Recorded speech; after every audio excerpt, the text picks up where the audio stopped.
It's more than just honor or, an obligation. It's human nature. With your family, your brothers, your Marines. That's what you do for a brother. You did your duty above and beyond, and you kept the faith with the highest traditions of the Marine Corps that you love. It's like I told Cesar Rodriguez Chavez, we're going to either go in there or we're going to die trying. 2011 marks the 70th anniversary of the attack on Pearl Harbor and the 10th anniversary of the terrorist attacks on 9/11. The relationship between December the 7th and September the 11th took place 60 years apart, both by airplanes. It was unexpected on December the 7th. Again, it was unexpected on September the 11th. Who would ever think such a thing happening, of all places, the towers in New York? It's unbelievable. Still can't comprehend such a thing is happening. And I couldn't comprehend such a thing happening in 1941. And I had seen some of the most horrible things that a 20-year-old kid couldn't really ever imagine. And when you see a ship made out of steel, do you know the hulls of those ships were 16-inch solid steel? The Japanese built torpedoes, had wood fins and all, so they'd float just 2 foot under the water. The harbor was only 40 feet deep.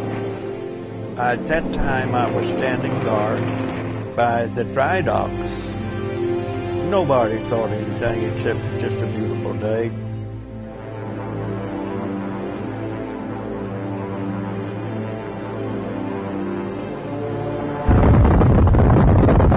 Yesterday, December 7th, 1941, a date which will live in infamy.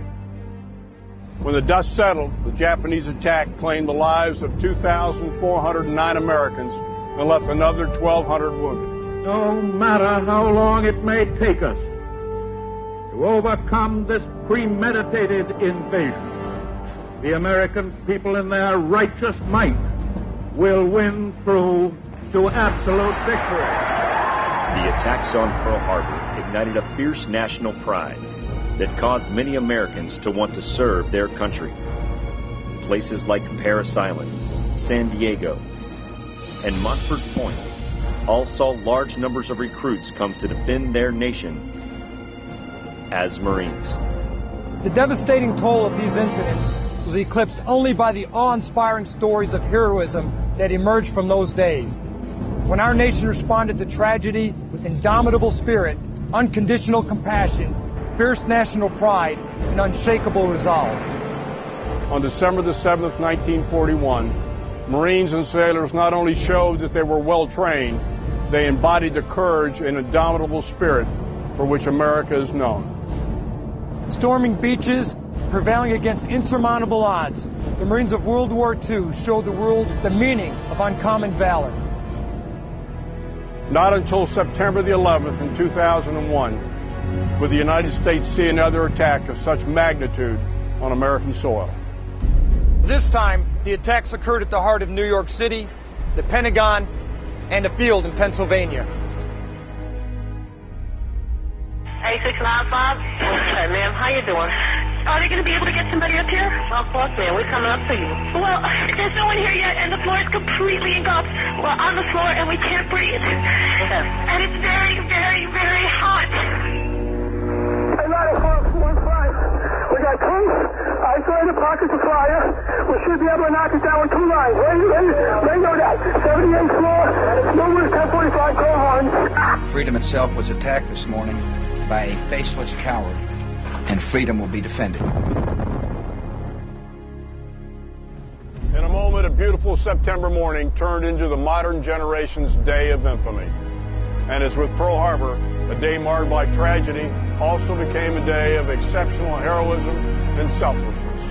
Marines were among the first responders when our nation fell under attack on September 11, 2001. They, along with other citizens, joined the throng of firefighters and emergency personnel risking their own lives to help the many victims. But I remember getting out my car and asking Mom, is everything okay? And she was like, a plane just flew into one of the buildings. The plane just flew into the World Trade Center. I left a clear, sunny day on the Brooklyn side of the city. When I got across the bridge, I was ID'd by the NYPD. And I reached into my left breast pocket and I pulled out my old expired Marine Corps ID card and I showed it to him. I'll never forget what the cop said to me. He said, "Give him hell, Staff Sergeant." A number of those first responders lost their lives right here. Like so many in the 10 years since that day, these Marines thought first of their duty and their fellow Americans, and they didn't hesitate to do the right thing.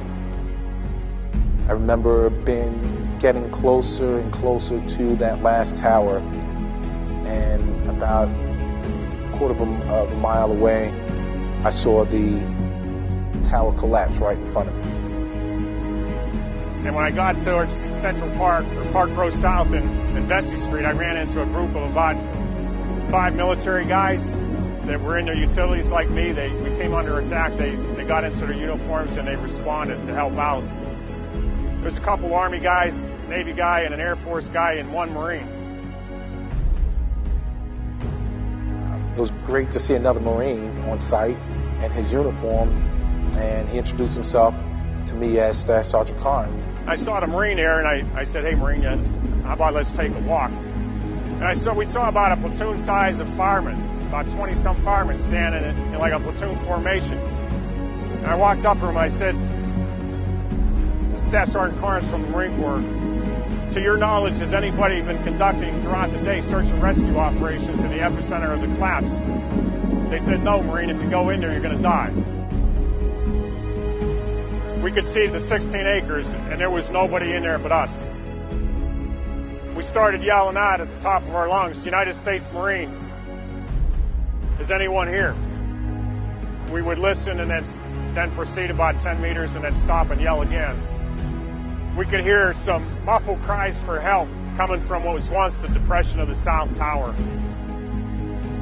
And I remember yelling over to Staff Sergeant Carnes, "Hey, I think I have someone." I said, "Who do we have down there?" And they said, 2 PAPD police officers. They gave me their names. He had heard us yelling out, "United States Marine Corps." And he said to his partner who was trapped with him, Sergeant McLaughlin, he says, "Sarge, the Marines are here. We're going to get rescued." He knew that once he heard United States Marine Corps, that they were going to live. Of the many first responders killed, 23 had previously served their country as Marines. I knew 2 of those Marines very well, both assigned to 6th Communications Battalion. First was my gunnery sergeant, Matthew Garvey, who I'd known for 6 years. The other was a police officer, who was a legend on a police department, as well as being a first sergeant of the 6th Communications Battalion, Michael Curtin. Both perished that morning. We lost 17 Marines that day. We honor them on our Marine Corps birthday, November 10th. We call the roll of all 17 Marines that were killed, and it's an honor and a privilege to be part of that celebration.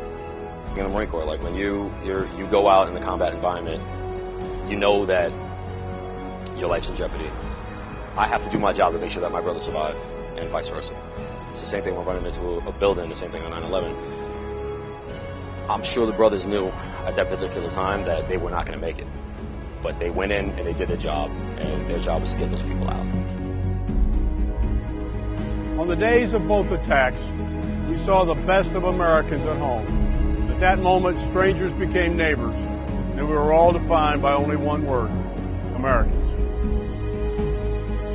From operations in Iraq and Afghanistan, the stories of valor like Medal of Honor recipients Corporal Jason Dunham and Sergeant Dakota Meyer are examples of heroism that emerge.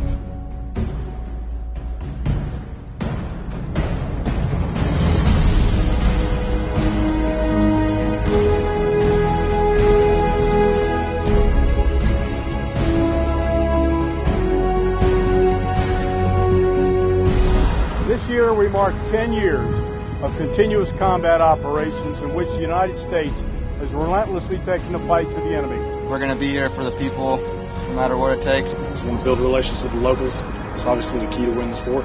The fighting in the area is getting better, and they only shoot a couple bursts and then they leave because they know we're going to kill them. I don't look back and wish I hadn't deployed or think, why me? Because why not me?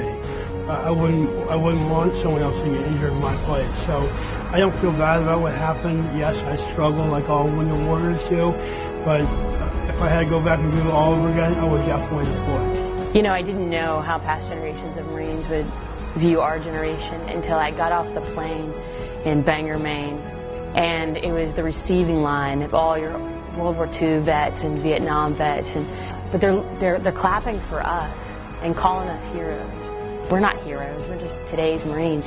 As Marines, we will not stand down until the mission is complete and our nation is once again secure. The indomitable spirit comes not only from the proud tradition of our nation, but from the confidence that our military forces will ensure no act of aggression against the United States goes unanswered. Sergeant Major Barrett and I stand shoulder to shoulder with each of you.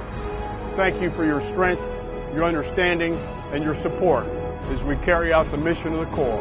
Happy 236th birthday, Marines, and Semper Fidelis.